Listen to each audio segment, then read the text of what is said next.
नमस्कार दोस्तों।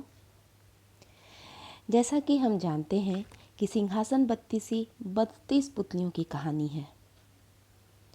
एक एक करके 32 पुतलियां राजा भोज को राजा विक्रमादित्य की उदारता, धैर्यता, दानशीलता, वीरता आदि की कहानियां सुनाती हैं। अभी तक यूं ही करते करते हमने 22 पुतलियों की कहानी सुनी। अब 23वीं पुतली क्या कहानी सुनाती हैं, आइए सुनते हैं। 23वीं पुतली कहती है कि हे राजन, सुनिए। एक दिन राजा विक्रमादित्य पृथ्वी का परिभ्रमण करके अपने नगर वापस आए। इससे सभी नगरवासियों को बड़ी खुशी हुई। राजा ने दोपहर के समय शरीर में तेल की मालिश कराई और स्नान किया।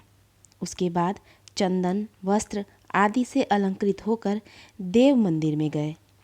वहाँ देवता की षोडशोपचार पूजा करके स्तुति पाठ किया।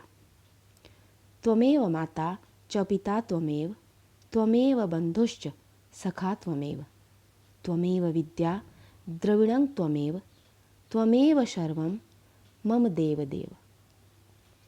देवता की स्तुति करके राजा ने उन्हें नमस्कार किया और ब्राह्मणों के लिए कपिला गाय, भूमि, तिल आदि दान किए।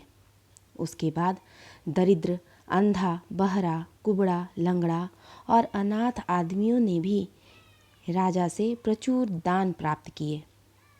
दान की विधि समाप्त करके राजा विक्रमादित्य रसोई घर में गए। वहाँ बच्चों, सुवासिनियों और बूढ़ों को भोजन कराया और स्वयं अन्य अन्य बंधु बांधवों के साथ मिलकर भोजन किया। इस संबंध में कहा भी है कि गृहस्थ दंपति बच्चों, सुवासिनियों, बूढ़ों, गर्भवती स्त्रियों, रोगियों और कुमारियों के साथ ही अतिथियों और नौकरों को भी खिलाकर ही शेष भोजन करें। जो अपनी सिद्धि चाहता है वह कभी अकेला भोजन न करे। सिद्धिकामी को चाहिए कि वह 2, 3 या अनेक मनुष्यों के साथ मिलकर भोजन करे। 2, 3 या बहुतों के साथ भोजन मिलकर करने से अभिष्ट फल की सिद्धि तो होती ही है, संतोष भी होता है। साथ ही कामनाओं की पूर्ति और संपदाएं भी प्राप्त होती हैं। भोजन के बाद राजा विक्रमादित्य कुछ देर के लिए विश्राम करने बैठे, क्योंकि भोजन करने के बाद बैठने या सोने वाले की निश्चय ही सुख की प्राप्ति होती है। और भोजन के बाद जो धीरे धीरे टहलता है उसकी आयु बढ़ती है और दौड़ने वाले के पीछे मानो मृत्यु ही दौड़ती है। और भी एक बारगी अधिक पानी पीना, अनियमित भोजन करना, दिन में सोना और रात्रि में जगना, साथ ही मल और मूत्र के वेग को रोकना, इन 6 प्रकार के विकारों से रोग उत्पन्न होते हैं। उसके बाद संध्या के समय तात्कालिक कर्म पूरा करके राजा ने भोजन किया और शयनागार की ओर चले गए। वहाँ चांदनी के समान अत्यंत स्वच्छ और सफ़ेद चादर बिछे थे तथा कई प्रकार की चमेली और कमल आदि फूलों से सजे पलंग पर पौड़कर सो गए। सुबह के समय स्वप्न में राजा ने स्वयं को भैंस पर चढ़े हुए देखा और दक्षिण दिशा की ओर जाते हुए देखा। वह सहसा जग पड़े और विष्णु का स्मरण करते हुए पलंग पर उठ बैठे। उसके बाद बिछावन छोड़कर प्रातः कृत्य से निवृत्त हुए और संध्या वंदन करके सिंहासन पर समासीन हुए। तत्पश्चात उन्होंने ब्राह्मणों के समक्ष अपने स्वप्न की बातें उपस्थित की। स्वप्न सुनकर एक ब्राह्मण ज्योतिषी ने कहा, हे राजन, स्वप्न 2 प्रकार के होते हैं, कुछ शुभ और कुछ अशुभ। शुभ स्वप्न शुभ फल देते हैं और अशुभ स्वप्न अमंगलजनक होते हैं। शुभ स्वप्न है हाथी और महल पर चढ़ना, रोना, मरना, अगम्या के साथ गमन करना, छाता, चंवर, समुद्र, ब्राह्मण, गंगा, पतिव्रता स्त्री, शंख, सोना आदि को देखना। कहा भी है, सपने में गाय, बैल, हाथी, महल, पहाड़ की चोटी और पेड़ पौधे पर चढ़ना शरीर में विष्ठा का लेप करना, रोना, मरना और अगम्या का गमन करना, ये सभी शुभ होते हैं। ज्योतिषी ने कहा कि भैंसे और गधे पर चढ़ना, कटीले पेड़ पर चढ़ना, भस्म, कपास, धुआं, बाघ, सांप, सूअर, बंदर आदि देखना, ये सभी अशुभ स्वप्नों में परिगणनीय है।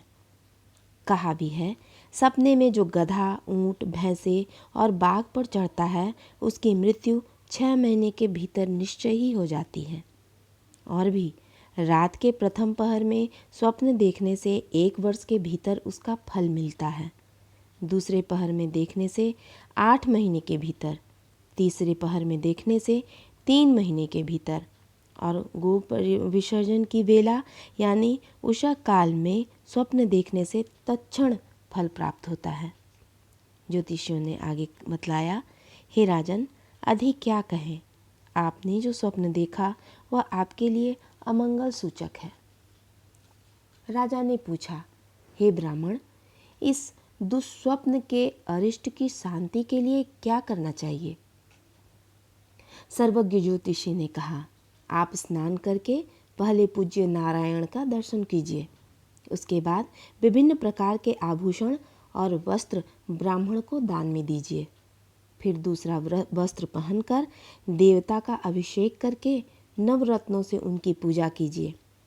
तत्पश्चात ब्राह्मण के लिए गोदान करके धान्य आदि के 10 पर्वतों यानी धान आदि के बहुत बड़े ढेर का दान कीजिए।